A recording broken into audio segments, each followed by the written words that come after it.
One nation one language. आपलं केंद्र सरकारचं असं आहे की देशभरात एक लँग्वेज बनवायची आणि हिंदी ही त्यांना नॅशनल लँग्वेज बनवायची असं त्यांचं चाललं.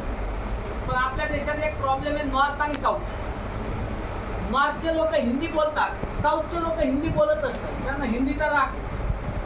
आणि ते साऊथच्या मध्ये 5-7 स्टेट आहेत, त्याशिवाय कसं होणार आहे वन नेशन वन लँग्वेज. बरं आपण ना मध्ये येतो महाराष्ट्र, आपण ना अजिबात जास्त हे नाही रिजिड नाही. आपल्या कोणती भाषा चालते, मराठी हिंदी इंग्लिश 3 तर चालू घ्या. शासन म्हणलं ना 4थी एक शिकून घ्या, आपलं म्हणणं हा ऍड उद्यापासून सुरू.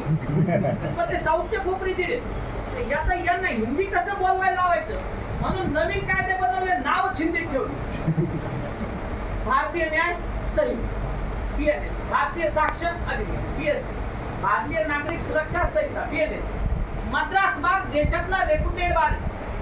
अटॉर्नी जनरल के वेणुगोपालन, अरविंद दातार सारखी मोठी मंडळी मद्रास हायकोर्टात वर आली.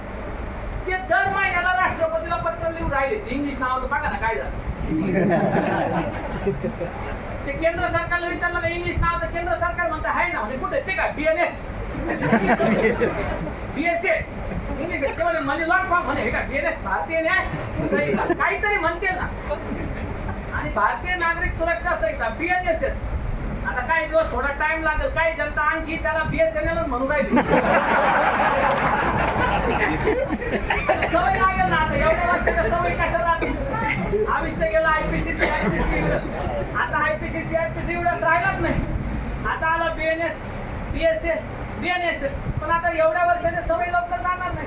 आजही तुम्ही आम्ही बोलताना ते IPCC एवढंच आहे ना, आणि 5-10 वर्ष हे होत राहणार. लॉ हे सोबत चालणार बराच काळ, 5-10 वर्ष जुने कायदे आणि नवीन कायदे सोबत घेऊन जायला लागणार. कारण 30 जूनला एखादी FIR दाखल झाली असेल किंवा चार्जशीट फाईल झाली असेल, त्याची ट्रायल कम्प्लीट होईपर्यंत तरी जुनाच कायदा. कधीतरी 5-10 वर्षांनी पेपरला बातमी ही भारतीय न्याय इंडियन पिनल कोड खालचे सगळे खटले संपले. ते पोटाचा वगैरे जे आहे ते आता पुण्यात मागच्या महिन्यात शेवटची केस महाराष्ट्रात निकाली निघाली. म्हणजे दोन्ही कायदे सोबत जाणार, कन्फ्युज पोलीस करणारे. 30 जूनला एक FIR दाखल झाली आणि एक पोलिसाला IO म्हणून अपॉइंट केलं कॉन्स्टेबलला, IPC आणि CRPC. आणि 5 जुलैला एक FIR दाखल झाली. आता BNS आणि BNSS. आता एकच कॉन्स्टेबल 2 गुन्ह्याचा तपास 2 वेगवेगळ्या कायद्याने करून राहिला. ते इकडचं इकडं करणारच, त्याच्या डोक्यावर जाणारच, त्याला ती झेपणार आहे. आपल्याला समजून घ्यायला त्रास हो राहिला.